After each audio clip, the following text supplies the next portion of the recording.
Hey everybody, welcome to Let's Do a Thing. Today we'll be doing a thing with potatoes. That's right, probably from what you can tell in the card title, we're doing something a little bit different with potatoes. Yes, it's potato salad, but we're going to step out of our comfort zone a little bit here. We're going to go with Okonomiyaki potato salad. Okonomiyaki potato salad. Okonomiyaki potato salad. It's got a few special ingredients, still really potato salad-y. I think you guys are going to like it. Let's get set up and I'll show you what we're going to do.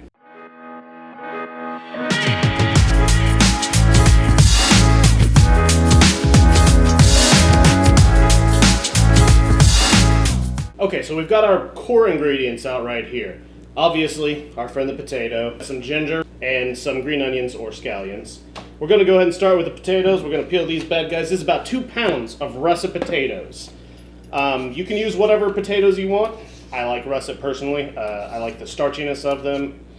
And they come real nice and big like this, so you don't have to peel 1,000 little potatoes. So, okonomiyaki is a Japanese dish. It's a Japanese-style pancake, but it also refers to the sauce that they put on top.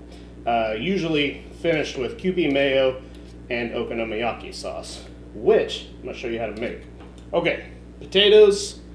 We're going to go ahead and wash these off real quick. And you know what? Nah. Got some big, fresh green onions here. Green onions are just coming into season where we are. We also have a little bit of ginger. Like I said, we're going to cut off about 1 inch.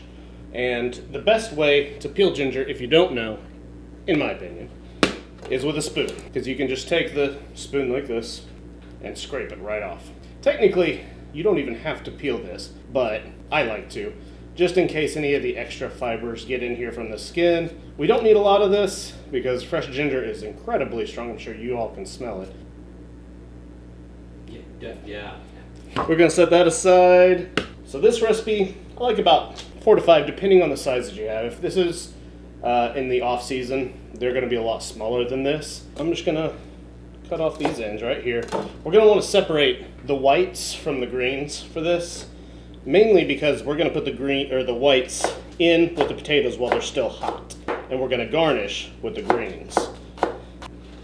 Push these to the side. I'm going to wash our potatoes off real quick. Now, for a potato salad, you do want this to be a little bit closer to accurate.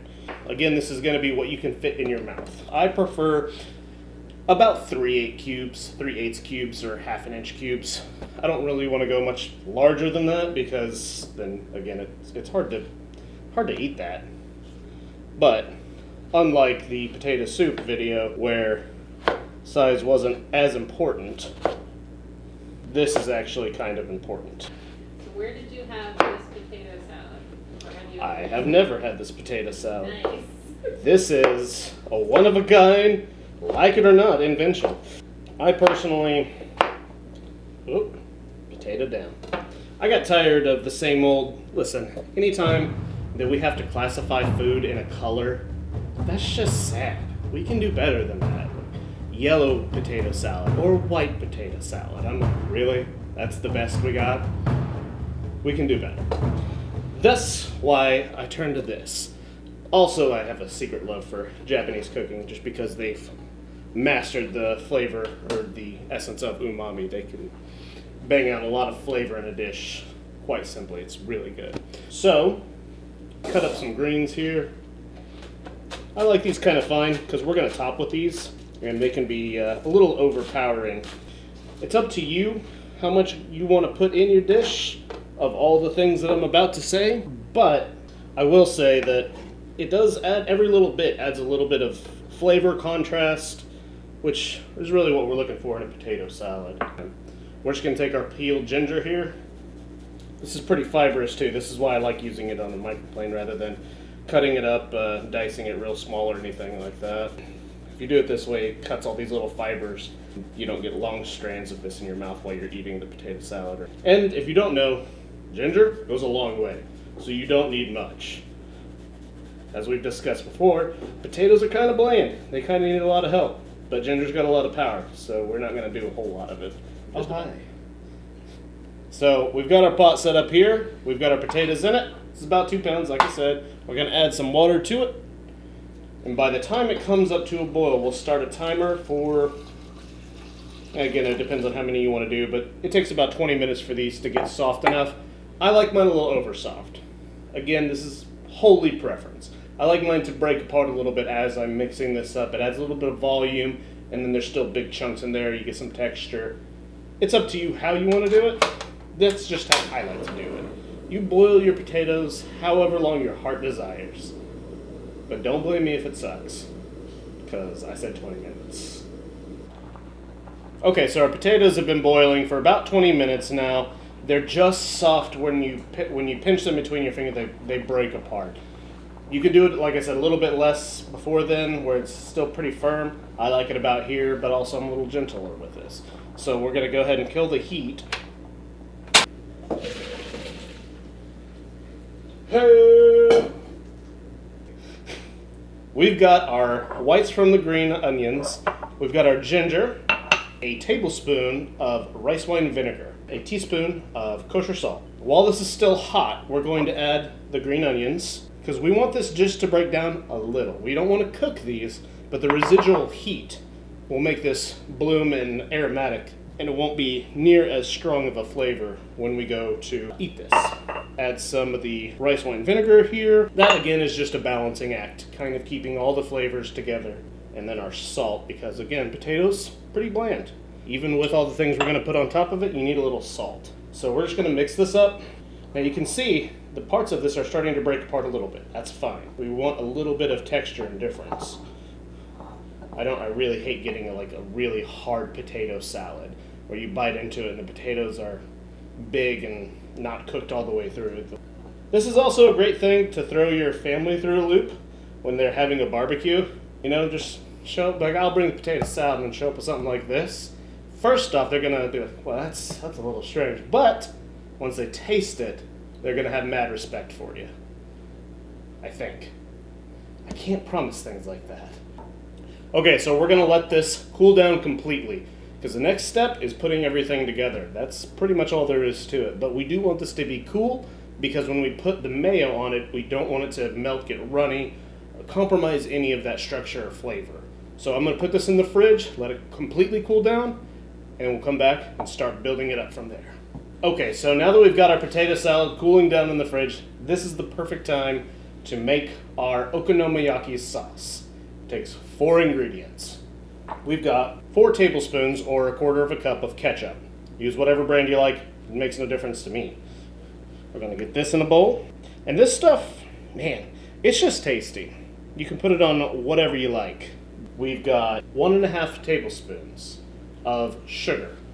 And this is a perfect example of balance, because we've got the acidity from the ketchup, we've got sweetness from the sugar, we've got Worcestershire sauce, Worcestershire sauce. We got 3 tablespoons of that. Again, this is going to be your umami and things like that. Some acidity as well. And to top it all off, this is about the only thing that you're probably going to have to go to your local market, Asian market, someplace to find this. This is oyster sauce. This is 2.5 tablespoons of oyster sauce. And again, you don't really taste any fishiness or anything like that, but it does add a sweeter element and, again, more umami flavor. So all we have to do is put this in this bowl right here and just mix it up. There's no cooking in this or anything. Just make sure that your sugar dissolves and everything becomes homogeneous. Oh, it smells so good. I mean, you could put this over pork or chicken. You could put it, actually, over shrimp would be real good, like a shrimp fried rice or something like that. Really, it goes well on most things. You might want a little bit of a starch because it does pack a punch, which is probably why I like it. I don't like bland food. Well, don't like is kind of a weak word. I really, really don't like bland food. My wife's seen me get a little upset about it. Okay? And that is our sauce come together. Still very viscous, delicious. It smells so good. All we're going to do is set it in the fridge, let it thicken up while we wait for the rest of the stuff, and then we'll put it all together. Okay, so our ingredients have completely cooled. We have 2/3 of a cup of Kew Pie Mayo. Kew Pie Mayo is a Japanese style mayo. It is a much more acidic forward, and it's got a lot more sweetness to it. It's very, very creamy though. It's quite delicious if you can find it. I encourage you to go out and try to find these ingredients. You can find them at your local Asian market.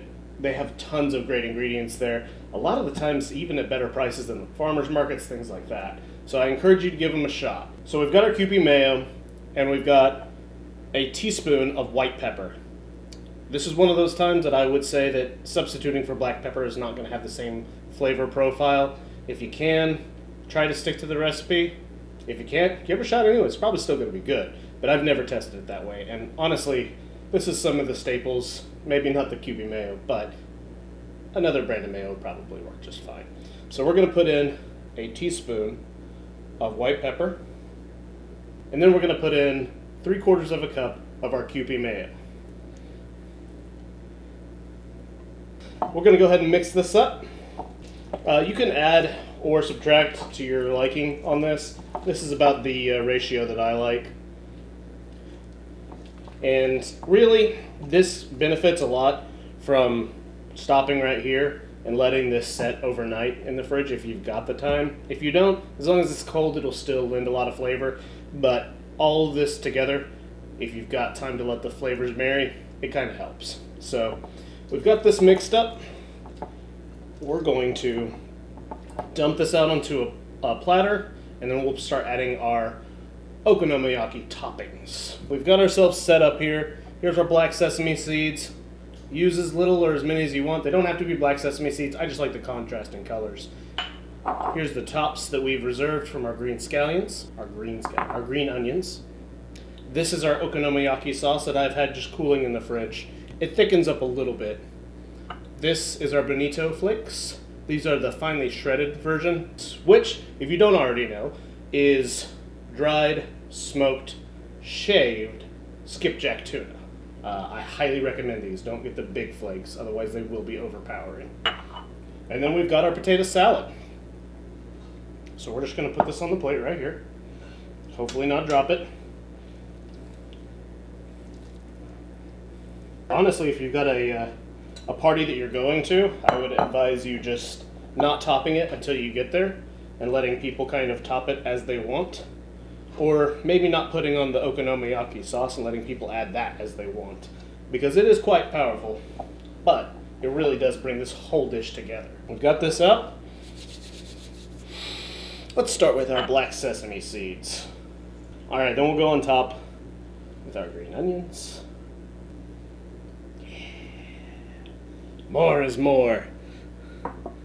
Now we'll top it with our okonomiyaki sauce. Just gonna go at a long drizzle here. Run off the front here, make it look pretty.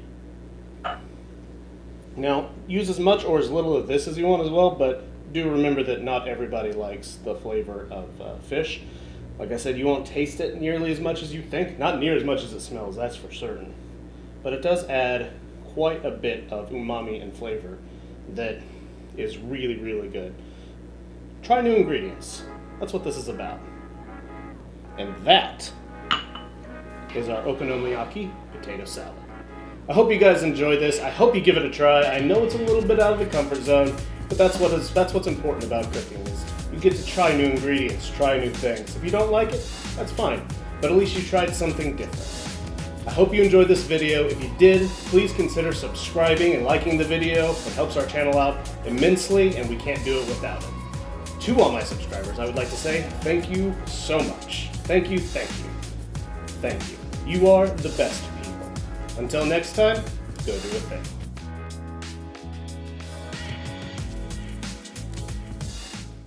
I don't think I have B-roll of